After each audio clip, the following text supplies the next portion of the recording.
Cali Jeyte Cismaan gudoomiyaha cusub ee gobolka Hiiraan oo saxaafadda kula hadlay magaalada Beledweyne ee xarunta gobolka Hiiraan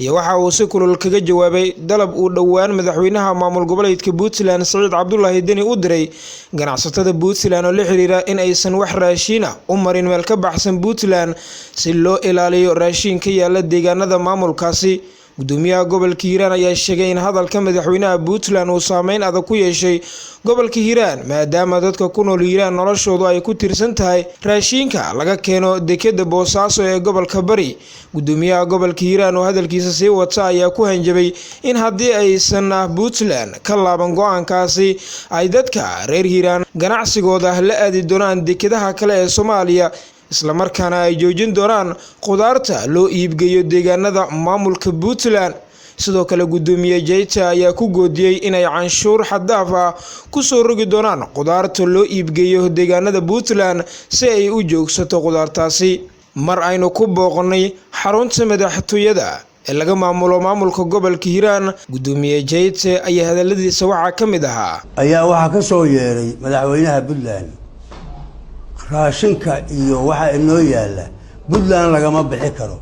ganacsiga gobolkaanina 30 sano la soo dhaafay wuxuu ku xirnaa Boosaaso balan miisaano amban kumbaarisim waxa la yiraahdo barbardhig aan sameeyno ma Puntland Hiiraan ku sama qabta mase oo ku nool mase Hiiraan Puntland ku nool inaan isweydiino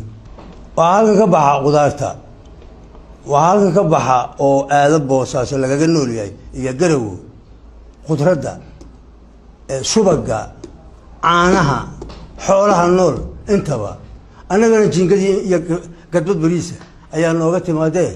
noogama yimaadaan xitaa kaash noogama yimaado haddaan warkaas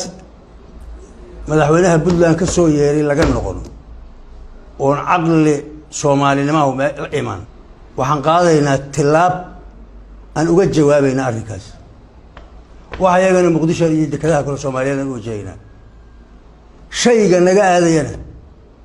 tanagayaanyaha naga aadayna $20 canshuurayna xabadda qaraha $5 canshuurayna cidii marka taladu gacanteeda ka baxdo baanu eegaynaa annagu sidiisoo kale oran mayno ama dhihi mayno dad Soomaaliyo isla nool oo wada ganacsada wax ku waya aadimayaan ma dhahayn lama oga falcelinta ay maamulka Puntland ka sameyn doonaan hadalka ka soo baxay gudoomiyaha gobolka Hiiraan Cali Jeyte Cismaan. Ibraahim Maxamed Xasan Ibraahim Jamuni maamul goboleedka Hiirshabelle magaalada Beledweyne.